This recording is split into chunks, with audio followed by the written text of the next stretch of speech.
بسم اللہ الرحمن الرحیم۔ نماز کی عظمت اور فضیلت۔ حضور اقدس صلی اللہ علیہ وسلم کی بارگاہ میں درود و سلام کے بعد بزرگان محترم اور اسلامی بھائیوں، آج ہم چند لمحوں کے لیے اللہ تعالیٰ کے سب سے عظیم حکم اور مومنوں کی معراج یعنی نماز کی عظمت اور فضیلت پر بات کریں گے۔ اللہ تعالیٰ نے قرآن کریم میں بارہا نماز قائم کرنے کا حکم دیا ہے۔ سوچو تو صحیح، دنیا کا کوئی بھی حکم ہو فرشتے کے ذریعے زمین پر بھیجا گیا ہے، لیکن جب اللہ تعالیٰ نے اپنے محبوب صلی اللہ علیہ وسلم کو نماز کا تحفہ دینا چاہا تو ساتوں آسمان کے اوپر بلا کر بنا وسیلے کے یہ عظیم تحفہ عطا فرمایا۔ یہ اس بات کی دلیل ہے کہ اللہ کے نزدیک نماز کا مقام کتنا بلند ہے۔ معراج کا تحفہ اور اللہ کی قربت۔ جب نبی کریم صلی اللہ علیہ وسلم معراج کی رات آسمانوں پر تشریف لے گئے تو وہاں اللہ تعالیٰ نے اپنے پیارے محبوب کو یہ تحفہ عطا فرمایا۔ نماز ایسی عبادت ہے جس میں بندہ اپنے رب کے سب سے زیادہ قریب ہوتا ہے۔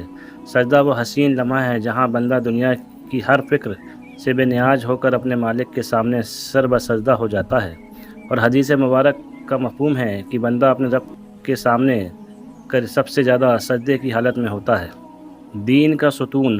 نبی کریم صلی اللہ علیہ وسلم نے فرمایا، نماز دین کا ستون ہے۔ جس طرح کسی ٹینٹ یا عمارت کا ستون نکال لیا جائے تو وہ کھڑی نہیں رہ سکتی، بالکل ویسے ہی اگر زندگی سے نماز نکل جائے تو دین کی عمارت بھی باقی نہیں رہ سکتی۔ ہماری زندگی کی ساری نیکیاں، ہمارے اخلاق اور ہماری عبادتیں تبھی وزنی اور مقبول ہوتی ہے جب ہمارے پاس نماز کی بنیاد موجود ہو۔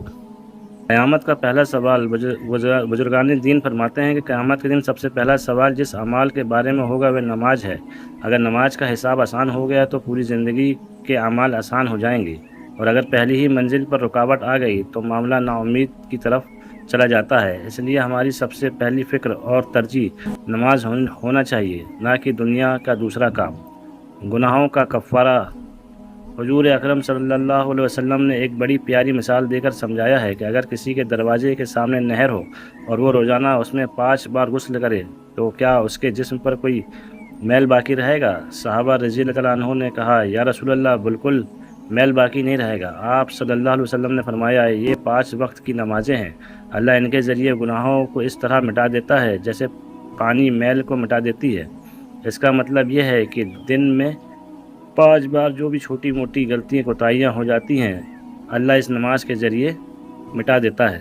میرے بھائیوں، دنیا کے کام کاج، روزگار اور دھندے اپنی جگہ ضروری ہیں، لیکن جب اللہ کی طرف سے اذان کی آواز آئے، حی علی الصلاۃ، حی علی الفلاح، آؤ نماز کی طرف، آؤ کامیابی کی طرف، تو سمجھ لینا چاہیے کہ کائنات کا رب ہمیں اپنے دربار میں بلا رہا ہے۔ جو شخص اذان سنتے ہی اپنے کاموں کو چھوڑ کر مسجد کو رکتا ہے، اللہ اس کی دنیا اور آخرت دونوں سنوار دیتا ہے۔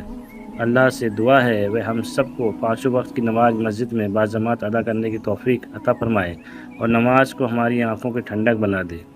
السلام علیکم ورحمۃ اللہ وبرکاتہ۔